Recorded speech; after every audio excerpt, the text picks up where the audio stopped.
தலைமை என்பது தத்துவத்தில் முளைக்காத தனிநபர் தலைமை. பாதை தடை மாறி திசை மாறி இழக்கும் தன் வலிமை. தத்துவம் இல்லாத எந்த அமைப்பும் தன்னுடைய பாதையை இழந்துடும், நெடுந்தூரம் பயணிக்க முடியாது. அப்படிதான் இன்னைக்கு பல்வேறு அரசியல் கட்சிகள் உருவாகி கொண்டிருக்கிறது. தத்துவமே இல்லாமல் ஒரு அமைப்புகள் அந்த அரசியல் கட்சி இருக்கிறது.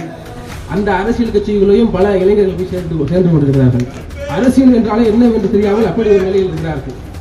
எனவே இந்த வார்த்தைகள் என்பது நான் சொல்வது எல்லாமே விடுதலை சிறுத்தை கட்சியினுடைய அண்ணன் திருமாவளவனுடைய வரிகளில் உள்ளது. இன்றைக்கு இந்த அமைப்பாய் திரவம் பார்த்தீங்களா, இந்த அமைப்பாய் திரவ புத்தகம் என்பது அரசியல் என்றால் என்ன, அப்படி இந்த தளத்தில் இயங்கணும் அப்படிங்கிறது ஒரு பொது ஒரு புத்தகமாக அது இருக்குது. அதை வாங்கி படித்து பார்த்தீங்கன்னா தெரியும் எப்படி நம்ம ஒரு அரசியல் களத்திலேயே பண்பாடு நம்ம பயணிக்கலாம் அப்படிங்கிறது. எனவே இங்கு கூட்டத்துக்கு வருவதற்கக்கூடிய உங்கள் அனைவருக்கும் நன்றி தெரிவித்துக் கொண்டு தொடர்ந்து களமாடுவோம், அமைப்பாய் திரள்வோம். நன்றி.